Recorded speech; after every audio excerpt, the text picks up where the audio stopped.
고난주간 주님께서 마지막 십자가 지시는 그 과정에 준비하는 시간으로 우리가 이해하면 됩니다.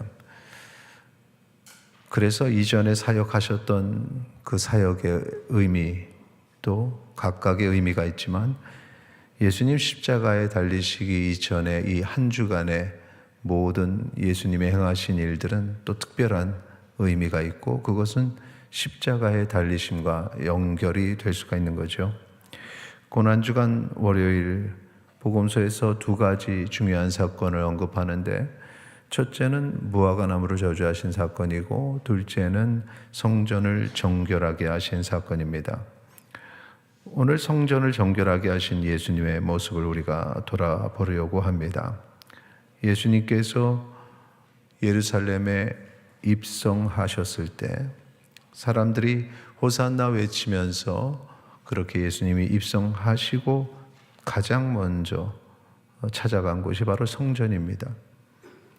예루살렘 성과 성전으로 구분이 되어 있는데 사람들을 먼저 돌아보신 것이 아니라 성전으로 바로 가셨다는 거죠. 그리고 그곳에서 날이 저물 때까지 계셨습니다. 마가복음 11장 11절 우리 같이 읽겠습니다. 예수께서 예루살렘에 이르러 성전에 들어가사 모든 것을 둘러보시고 때가 이미 거둘 때 12 제자를 데리고 베다니에 나가시니라. 자, 때가 이미 저물매 12 제자를 데리고 베다니에 나가시니라. 베다니는 항상 밤이 되면 가서 쉬셨던 곳이고 그러면 이렇게 저물 때까지 무엇을 하셨을까? 그 11절 앞부분에 보니까 성전에 들어가서 모든 것을 둘러보셨다라고 이렇게 이야기하고 있습니다. 그러니까 성전을 그냥 쓱 하고 지나간 것이 아니라 하나하나 살펴보셨다라는 거죠. 그러면 그렇게 살펴보신 데에는 이유가 있습니다. 목적이 있습니다. 그것이 무엇인지 그 다음 날 우리는 이루어진 그 일을 통해서 알 수가 있습니다. 베다니에 가서 주무시고 그 다음 날 다시 예루살렘 성전에 찾아오시는데 이미 그 전날 성전의 모든 것을 다 살펴보셨기 때문에 그날 밤에 그 다음 날 가서 무엇을 할 것인지 예수님께서는 고민하시고 생각하신 후에 그리고 나서 성전에 가서 그 다음 날의 일들을 행하십니다. 마가복음 11장 17절에 보면 성전을 바라보는 예수님의 마음, 예수님의 생각이 담겨져 있습니다. 같이 읽겠습니다. 이에 가르쳐 이르시되 기록된 바 내 집은 만민이 기도하는 집이라 칭함을 받으리라고 하지 아니하였느냐. 너희는 강도의 소굴을 만들었도다 하시매. 여기에 보면은 예수님이 원하는 성전의 모습 기록된 대로 만민이 기도하는 집. 기도라는 것이 무엇입니까? 하나님과의 교제의 장소입니다. 만남의 장소입니다. 하나님께 나아가는 장소죠. 그런 장소를 기대하고 성전을 바라봤는데 그런데 하나님과의 교제의 장소가 아니라 강도의 소굴이 되어 있구나. 이것이 바로 그 전날 하나하나 성전을 돌아보면서 예수님께서 느끼셨던 부분인 것이죠. 왜 그렇게 강도의 소굴이 되었을까? 그것은 성전에서 불의한 자들이 부정한 방법으로 자신의 이익을 취하는 그런 장소로 만들었기 때문에 그렇습니다. 마가복음 11장 15절 16절 우리 같이 읽겠습니다. 그들이 예루살렘에 들어가니라. 예수께서 성전에 들어가사 성전 안에서 매매하는 자들을 내쫓으시며 돈 바꾸는 자들의 상과 비둘기 파는 자들의 의자를 둘러 엎으시며 아무나 물건을 가지고 성전 안으로 지나다님을 허락하지 아니하시고 여기에 환전상 그리고 상인들이 있는데요. 이 환전상과 상인들은 반드시 필요합니다. 제사를 드리는 데 있어서 또 성전세를 내게 되는데 성전세를 낼 때 평소에 쓰던 돈과 다르기 때문에 환전이 필요하고 또 제물로 바치는 그러한 예물을 가지고 온 예물들을 보면 먼 길을 가기 때문에 상하고 다치게 되죠. 아무리 귀한 것들을 가지고 와도 이 비둘기나 이런 것들이 상하면, 또 그 자리에서 가지고 온 것들이 물건이 상하면, 가축이 상하면 그걸 바꿔야 되는 것인데, 그러기에는 이 상인들의 역할이 매우 중요한 것이었습니다. 그런데 그들이 잘못한 것은 무엇이냐? 그들이 머물러야 할 곳에 머물러 있지 않고 예배의 장소까지 점점점 깊이 들어왔던 것입니다. 있어야 할 곳에 머물러야 되고 주님 앞에 거룩함을 지켜야 되는 장소는 구별되어 있었는데, 주님 앞에 예배드리는 장소까지 그 모든 것들이 들어왔다라는 거죠. 이 환전과 매매는 제사를 돕는 수단이어야 되는데, 환전과 매매가 제사의 중심의 자리에 들어와서, 그래서 이곳이 예배를 드리는 장소인지 아니면 돈을 버는 장소인지 모르는 그런 상황이 됐다는 것입니다. 그렇게 해서 성전이 더럽혀졌다라는 것입니다. 에스겔서 44장 7절 말씀 우리 같이 읽겠습니다. 너희가 마음과 몸에 할례를 받지 아니한 이방인을 데려오고 내 떡과 기름과 피를 드릴 때 그들로 내 성소 안에서 있게 하여 내 성전을 더럽힘으로 너희의 모든 가증한 일 외에 그들이 내 언약을 위반하게 하는 것이 되었으며. 지금 여기서 말하는 것은 무엇입니까? 할례를 받지 아니한 이방인을 데려왔다. 하나님과 나 사이에 다른 그 무언가가 들어왔다라는 것입니다.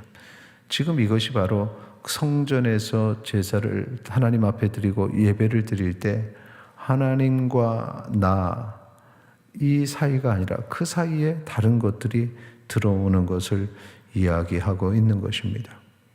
오늘 우리가 이 말씀을 통해서 나를 돌아볼 것은 바로 그것입니다. 하나님과 나 사이에 다른 그 무엇인가가 들어와 있지는 않은가? 하나님 앞에 거룩함으로 예배를 드려야 되고 하나님 앞에 전심으로 나아가야 될 때 내가 세상의 것에 사로잡혀 있고 또 다른 일들의 걱정으로 말미암아 신앙에 방해를 주고 있지는 않은가?